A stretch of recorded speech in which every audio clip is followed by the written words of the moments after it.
What is an escalation clause? Tips for probate in California. That's our topic. Let's get started right after this.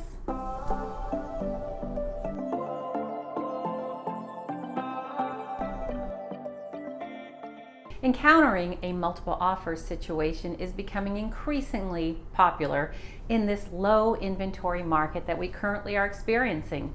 In a market with limited inventory, most buyers are very anxious to get an offer accepted.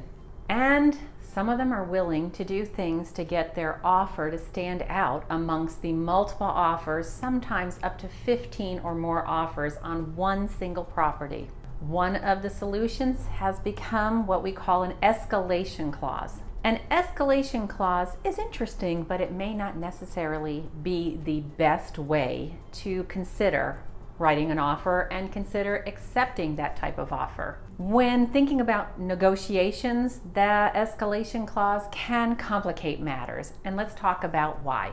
I'm going to talk about what an escalation clause is, how it works, and why, as a seller, it may not be in your best interest. An escalation clause is also known as a sharp bid. It's fairly self-explanatory.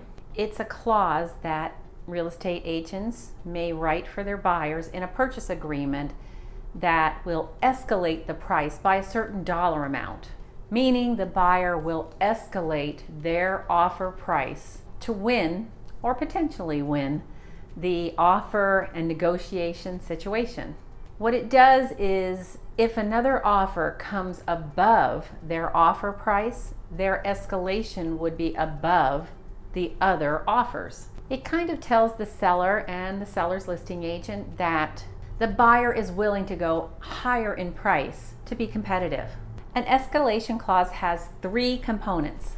It has the original sales price, the amount of money that they're willing to offer above a higher bid for the property, and if necessary, the highest amount that they're willing to pay for the property using that escalation clause.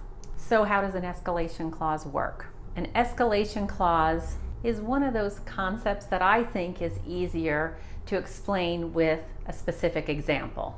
So that's what I'm going to do.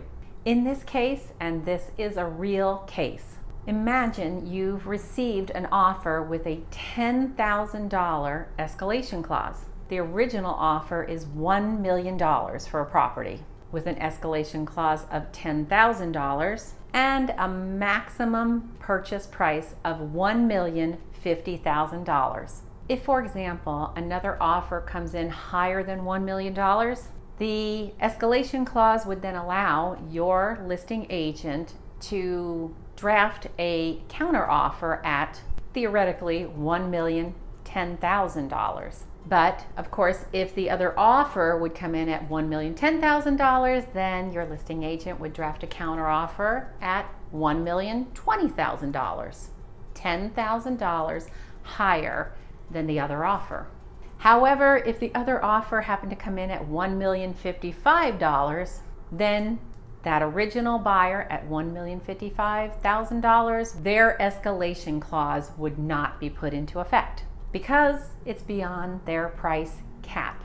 So why do buyers use escalation clauses at all? The benefit of an escalation clause is it theoretically gives a buyer a second chance. That second chance is through negotiations. Sellers are not obligated to negotiate with buyers. If they feel that an offer is too low, they may outright reject the offer instead of countering the offer to a particular buyer. And then that means to the buyer, they don't have a chance to raise their offer on the property.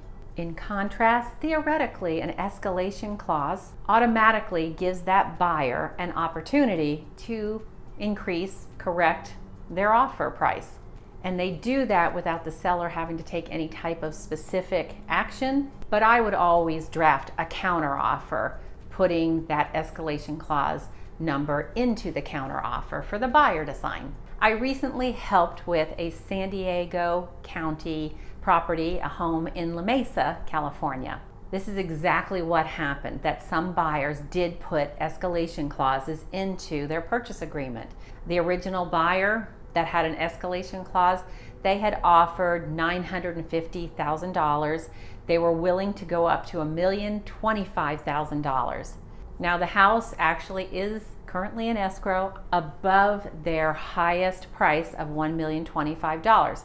So their escalation clause gave me an opportunity to help get a better price for my seller by negotiating with multiple buyers, multiple bidders, to get the price way above the list price at $1,055,000 for this particular seller. It's important that you know that most agents don't even know how to deal with an escalation clause. And they don't know that it's a real estate strategy because they're not very familiar with them. It doesn't happen very often, but lately in this strong seller's market, I've been seeing more and more escalation clauses.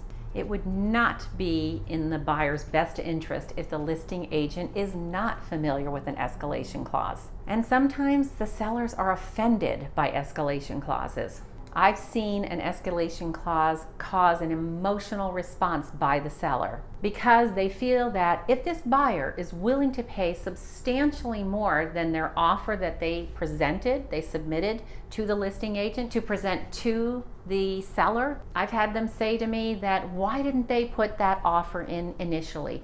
Why are they playing with this escalation clause? Sellers sometimes just wonder why the buyer didn't initially offer that price in the first place. So the seller is the decision maker on any particular negotiations. What real estate agents do is they bring the sellers and the buyers together, but ultimately the seller makes the decision. They make the decision on which offer they're going to accept. If the seller's listing agent doesn't understand an escalation clause, they may not correctly explain it to the seller, and it can cause a lot of misunderstanding. And ultimately, it could cause that particular buyer to be overlooked. Now, escalation clauses are not a guarantee. Keep in mind that just because a buyer is trying to use an escalation clause, it doesn't mean that they definitely will get the house. Like in the case of the La Mesa home, the escalation clause buyer did not get the home because another buyer was willing to offer above their highest price that they were willing to offer, even with the escalation clause. So when that price went above the cap, the buyer with the escalation clause didn't even get put into the mix of buyers that received a counteroffer. There are cases where some buyers will offer cash, have fewer contingencies, like in the case of the La Mesa house. They did not have an inspection contingency and they did not have an appraisal contingency. And they were willing to pay the highest price. So of course, they were super strong as buyers in my seller's eyes, and rightfully so. So if you're a buyer watching this, it may be in your best interest to submit your highest and best right from the bat, especially in this current market. In San Diego, it seems like multiple offers are here to stay for the foreseeable future. You should always talk it over with your agent. However, I suggest to my buyer clients other nuances that a seller will understand and appreciate, having to do with both price and terms. You know, we all want our buyers to win the property, but I'll tell you, I am not a fan of escalation clauses. I hope you found this of value. Please hit that bell button to be notified of my weekly videos, and you wouldn't want to miss any of them. And go ahead and comment down below. I answer all your comments and all your questions. Thanks for watching. See you next week.